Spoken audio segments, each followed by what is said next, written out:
গরমকালে স্পেশাল পাতলা চিকেনের ঝোল বানানোর জন্য মাংসটাকে প্রথমে ভালো করে ধুয়ে নিয়েছি। এরপর একে একে করে এর মধ্যে পেঁয়াজের কুচি, আদা রসুনের বাটা, টমেটোর কুচি এবং অন্যান্য সমস্ত মশলা যেরকম লবণ, হলুদের গুঁড়ো, জিরের গুঁড়ো, শুকনো লঙ্কার গুঁড়ো এবং ধনের গুঁড়ো দিয়ে এবং তার সাথে অল্প একটু সর্ষের তেল দিয়ে ভালো করে ম্যারিনেট করে রেখে দিলাম।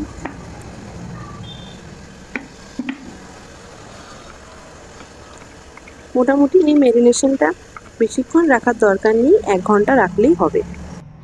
এরপর কড়াইতে ভালো করে তেল গরম করে নিয়ে অল্প একটু গোটা জিরে ফোড়নে দিয়েছি। ভালো করে জিরেটা ভেজে নেওয়ার পর আগের থেকে ম্যারিনেট করে রাখা মাংসটা তেলের মধ্যে দিয়ে দিলাম। যেহেতু এটা পাতলা চিকেনের ঝোল, তাই জন্য সমস্ত রকম মশলা দিয়ে আগের থেকেই ম্যারিনেট করে রেখেছিলাম। যদি নর্মাল চিকেন রেসিপির মতো সমস্ত মশলা কষিয়ে রান্না করা হতো তাহলে একটু চিকেনটা রিচ হয়ে যেত। কিছুক্ষণ ভাজা হয়ে যাওয়ার পর এর মধ্যে আগে থেকে কেটে রাখা আলু মাংসের মধ্যে দিয়ে দিলাম। এবার কিছুটা ভেজে নিলাম। এবার এর মধ্যে আগের থেকে কেটে রাখা কাঁচা লঙ্কা মিশিয়ে দেব। লঙ্কাগুলোকে আমি মাঝখান থেকে 2 ভাগ করে চিড়ে নিয়েছি। এভাবে দিলে দেখতেও বেশ ভালো লাগে এবং স্বাদও বেশ ভালো হয়। এবার বেশ কিছুক্ষণ রান্না করে নিচ্ছি। এই সময় গ্যাসের ফ্লেম মিডিয়াম রাখলেই হবে। মোটামুটি একটুক্ষণ কষিয়ে নিচ্ছি মাংসটাকে। এই দেখুন বেশ ভালো তরকারির মধ্যে থেকে তেল বেরোতে শুরু করেছে। এবার আমি দেখে নেব মাংস এবং আলুটা সিদ্ধ হয়েছে কিনা।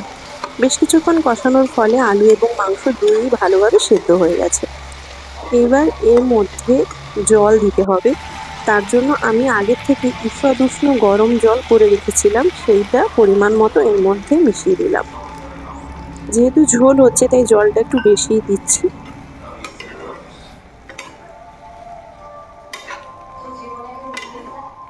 এবার আরও কিছুক্ষণ রান্না করে নেব।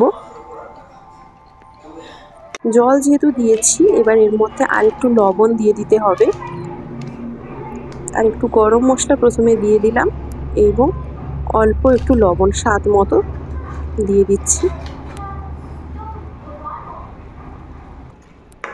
এইবার গ্যাসের আঁচটাকে কমিয়ে নিয়ে একটু ঢাকা দিয়ে রান্না করে নেব। এই দেখুন তরকারি থেকে তেল বেরিয়ে গেছে এবং তরকারিও একদম রেডি।